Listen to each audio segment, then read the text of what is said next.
ایک شخص مسجد میں نماز ادا کرنے کے لیے اندھیری رات میں گھر سے نکلا۔ اندھیرے کی وجہ سے ٹھوکر لگی اور وہ منہ کے بل کیچڑ میں گر گیا۔ کیچڑ سے اٹھ کر وہ گھر واپس گیا اور لباس تبدیل کر کے دوبارہ مسجد کی طرف چل پڑا۔ ابھی چند قدم ہی چلا تھا کہ دوبارہ ٹھوکر لگی اور وہ دوبارہ کیچڑ میں گر گیا۔ کیچڑ سے اٹھ کر وہ ایک بار پھر گھر واپس گیا اور لباس تبدیل کر کے مسجد جانے کے لیے دوبارہ گھر سے نکل آیا۔ اپنے گھر کے دروازے پر اسے ایک شخص ملا جو اپنے ہاتھ میں ایک روشن چراغ تھامے ہوئے تھا۔ چراغ والا شخص چپ چاپ نمازی کے آگے آگے مسجد کی طرف چل دیا۔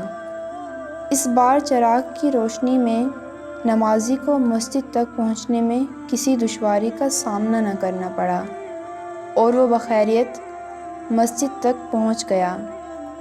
مسجد کے دروازے پر پہنچ کر چراغ والا شخص رک گیا۔ نمازی اسے وہیں چھوڑ کر مسجد میں داخل ہو گیا اور نماز ادا کرنے لگا۔ نماز سے فارغ ہو کر وہ مسجد سے باہر آیا تو اس نے دیکھا کہ چراغ والا شخص ابھی بھی وہاں کھڑا ہے تاکہ اسے دوبارہ چراغ کی روشنی میں گھر تک چھوڑ آئے۔ جب نمازی گھر پہنچ گیا تو نمازی نے اس اجنبی سے پوچھا، آپ کون ہیں؟ اجنبی بولا، سچ بتاؤں تو میں ابلیس ہوں۔ نمازی تو یہ سن کر حیران رہ گیا۔ نمازی نے پوچھا، تجھے تو میری نماز رہ جانے پر خوش ہونا چاہیے تھا، پھر تو چراغ کی روشنی میں مجھے مسجد تک کیوں لایا؟